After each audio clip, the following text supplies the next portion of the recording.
অনেক কোথা থেকে দেখছি রে? এই পুতুলটা কোথায় যেন দেখেছি, আমার খুঁজছে না মনে হচ্ছে জানিস। কিনা তো মনে হবে এরকম পুতুল মেলা কত দেখা যায়। না না, এই পুতুল সে পুতুল না, আমার যেন কেমন মনে হচ্ছে।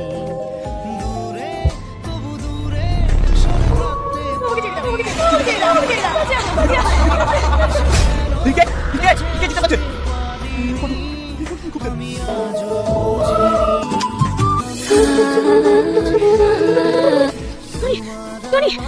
কি ব্যাপার, তুমি হঠাৎ করে আসছো, কি হয়েছে? আমার বাড়িতে সন্তান তান্ত্রিক এসে আমার মধ্যে চালাতে করছে। ওকে যদি আমি দাবি করি তুমি তোমাকে আমাকে বাড়ি কাউকে রাখতে দেবে না। কিছু করতে হবে না, চলো তোমার বাড়ি। তোমার আপত্তি বলে এক সপ্তাহের মধ্যে আমার বিয়ে করে দেবো। তারপর থেকে তান্ত্রিক কি করতে হবে? আমার কিন্তু ভীষণ ভয় লাগছে। কোনো ভয় নেই, চলো আমার সঙ্গে। বাবা, ওই তান্ত্রিক এসে কি বলছিল? কিছু বলেনি, তুই ওর হাত ছেড়ে দে। বাবা, তুমি এরকম কথা বলছো কেন? হ্যাঁ, আমি ঠিকই বলছি। আমি ছেলের সঙ্গে তোর বিয়ে দেবো না, আমি ওই তান্ত্রিকের সঙ্গে তোর বিয়ে দেবো। আমি বলছি ওই শয়তান তান্ত্রিক তোমার আব্বা আমাকে বশ করেছে। তোমাকে দিয়ে পালিয়ে যায়, তাহলে পরে করতে পারি। তোর কোনো ভয় নেই, আমি আজকে তোমাকে বিয়ে করছি। তুমি আগে তাড়াতাড়ি যেতে পারো, আমার ভীষণ ভয় লাগছে। আমি বুঝতে পারছি না, আমি থাকতে তুমি এত ভয় পাচ্ছ কেন? আমি তোমাকে হারাতে চাই না গো। ওই বন্ধুর সাথে এসে যদি তোমার বড় বড় প্রতিবাদ দেয় তখন কিচ্ছু হবে না, ও আমাকে কিচ্ছু করতে না।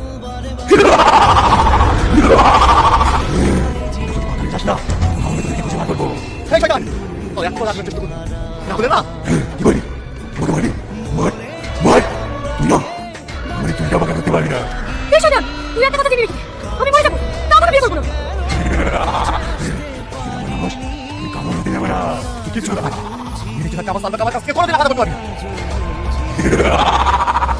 পারবো না। তুমি কি বলে যাবে? তুমি বলে যাবে না। যাবে না। তুমি বলে যাবে না। যাবে না।